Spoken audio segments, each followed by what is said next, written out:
Stroke infarct atau iskemik merupakan salah satu tipe stroke yang disebabkan oleh kurangnya aliran darah ke otak. Stroke ini ibarat penyakit yang bersaing 1 menit dan 1 detik, sehingga tidak bisa diobati jika tidak cepat ditangani. Karena bila tidak cepat ditangani, maka sel saraf penderita yang sudah tidak berfungsi itu tidak akan mengalami perbaikan dan pasien akan mengalami kecacatan seumur hidupnya. Video ini akan kami tunjukkan kepadamu apa saja yang perlu diketahui mengenai stroke infarct ini agar tidak menyesal di kemudian hari. Sebenarnya gejala stroke ini beragam. Apa saja yang kamu ketahui mengenai stroke infarct ini? Stroke infarct adalah penyakit yang bisa diderita siapa saja. Mari kita bahas bersama-sama. Sangat penting untuk memahami gejala. Tanda awal dengan baik dari video ini agar kita dapat merespon dengan cepat bila suatu saat terjadi keadaan darurat. Hai, perkenalkan saya Dr. Tafuku dari Jepang. Kali ini kita akan membahas asal-usul terjadinya stroke infarct atau disebut infark cerebral, supaya tidak diabaikan begitu saja oleh kita. Sebelum itu, kami akan menjelaskan mengapa kamu tidak boleh menghiraukan tanda dan gejala stroke infarct ini. Intinya, bila pengobatan tidak cepat ditangani, maka akan merubah sepenuhnya untuk pasien di kemudian hari.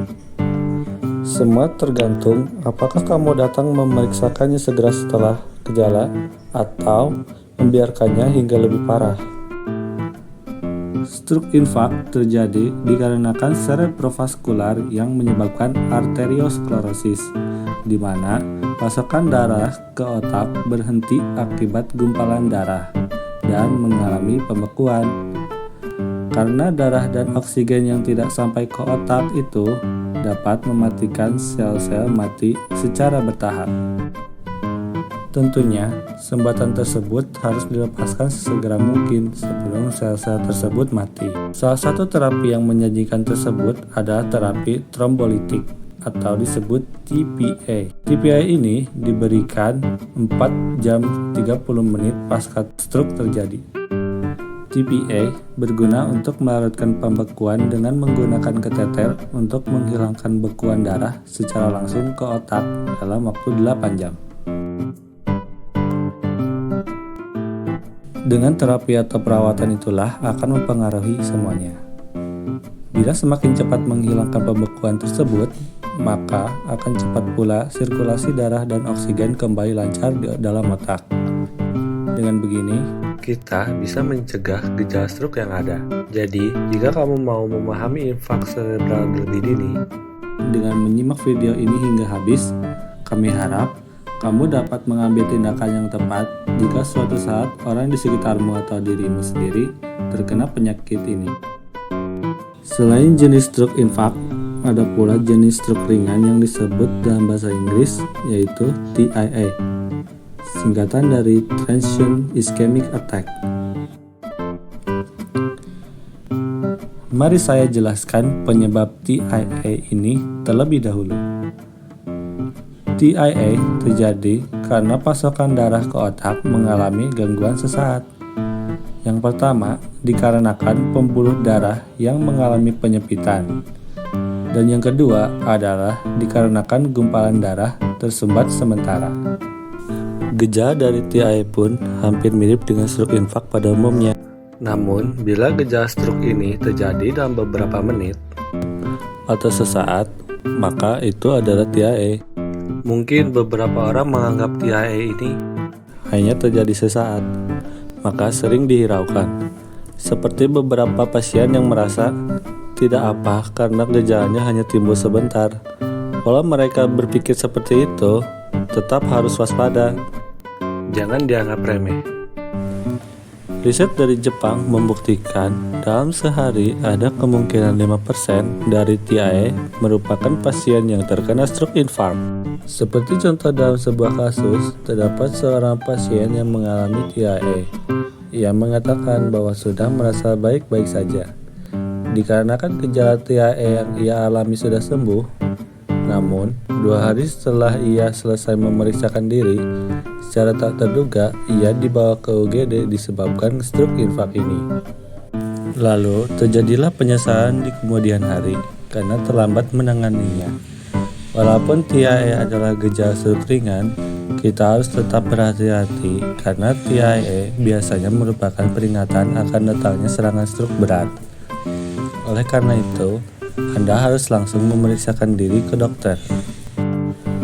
Maka dari itu, setelah mendapatkan diagnosis TIA, lebih baik untuk mendapatkan pengobatan khusus TIA dengan benar. Pengobatan TIA bertujuan untuk mencegah stroke dengan mengendalikan faktor risiko yang dapat memicu timbulnya stroke. Dokter akan memberikan obat sesuai faktor risiko yang dimiliki pasien. Obat itu berupa antiplatelet. Sebuah data menyatakan bahwa risiko setelah pemberian obat antiplatelet ini akan berkurang menjadi 1/5. Perlu diingat, bila TIA atau stroke ringan ini merupakan peringatan terakhir bagi otak penderita.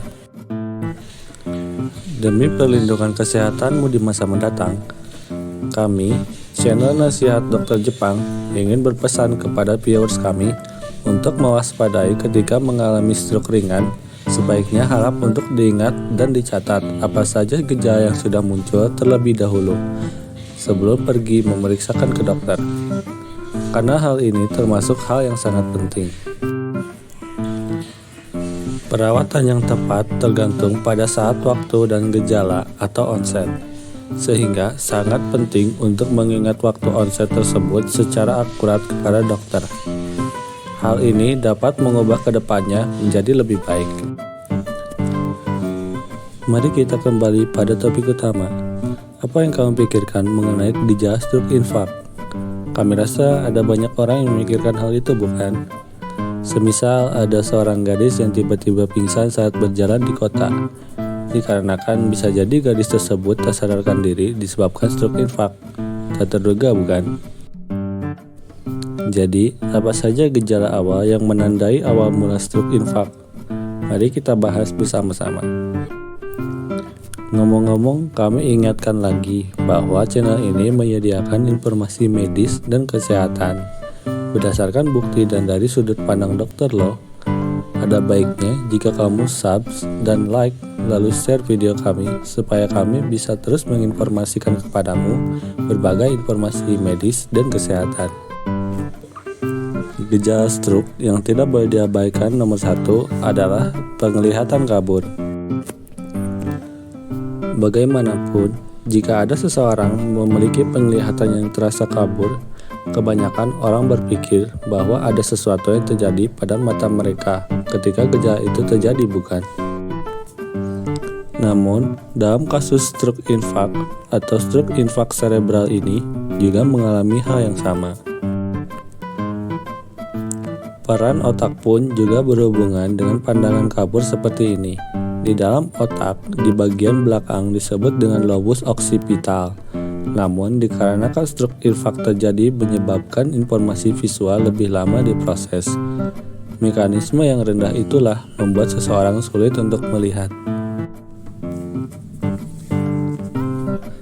Gejala mata yang paling umum yang disebabkan oleh stroke infak cerebral adalah pandangan dari sisi mata yang seperti hilang setengah dari kedua bola mata. Kasus ini disebut dengan hemianopia homonim.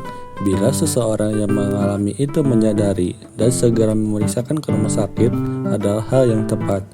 Namun, jika ada pula yang merasa itu hanyalah sekedar sakit mata saja, jadi tidak perlu memeriksakan, maka kamu harus hati-hati.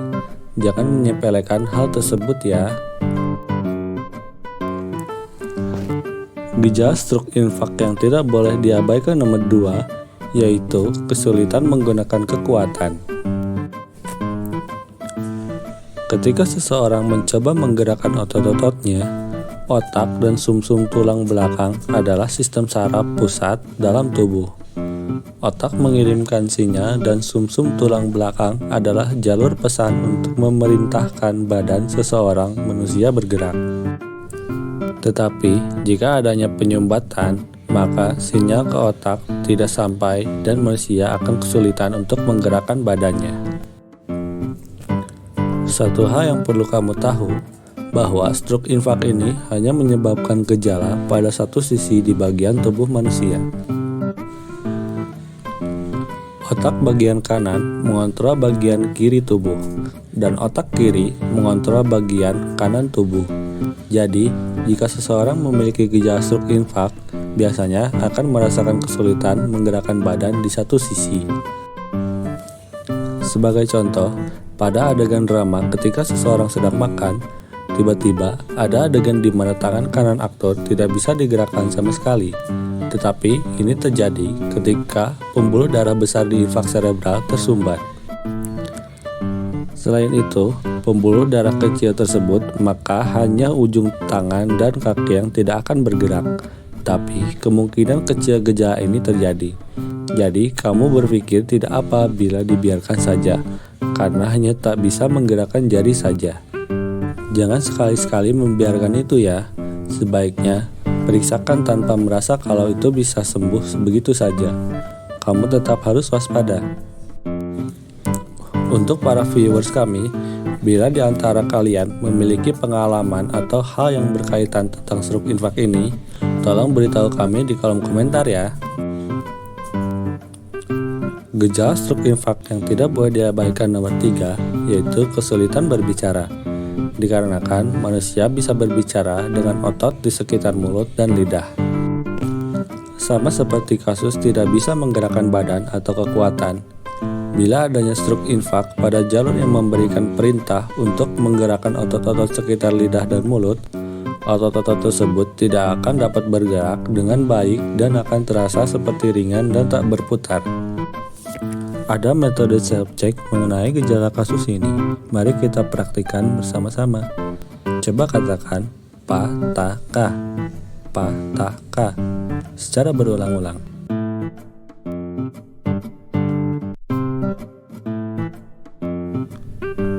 Coba katakan ini secara berkala. Jika kamu tidak bisa mengatakannya dengan baik dan merasakan curiga, mengapa saya tidak lancar mengatakan pataka, maka kamu dapat memeriksakan segera ke rumah sakit ya.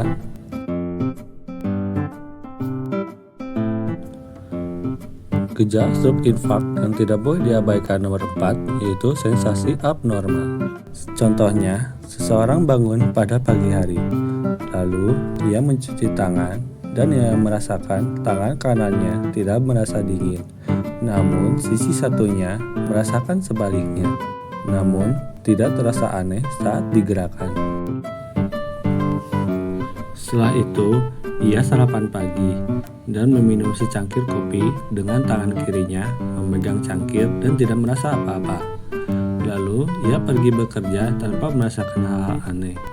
Malamnya, ia mandi di bathtub dan merasakan bahwa badannya terasa panas di bagian kanan. Dirasa aneh, ia pergi ke dokter dan dinyatakan terkena stroke infak di bagian kiri otaknya. Ini adalah salah satu contoh yang cukup ekstrim, dikarenakan tidak ada gejala yang terlalu kelihatan seperti kesulitan menggerakkan badan, melainkan hal ini dikarenakan rasa yang terasa aneh pada badan. Namun, tidak semua yang dirasa aneh itu termasuk stroke. Bisa saja kamu tidak merasakan dingin atau panas seperti biasanya. Kamu mungkin mengalami mati rasa jika tidak disertai rasa sakit sama sekali. Tenang, karena ini tidak semuanya dikarenakan stroke infak, maka jangan khawatir. Kami ingatkan sekali lagi bahwa konsultasi dini adalah hal yang paling penting untuk stroke infak. Gejala stroke infak yang tidak boleh diabaikan nomor 5, yaitu pusing.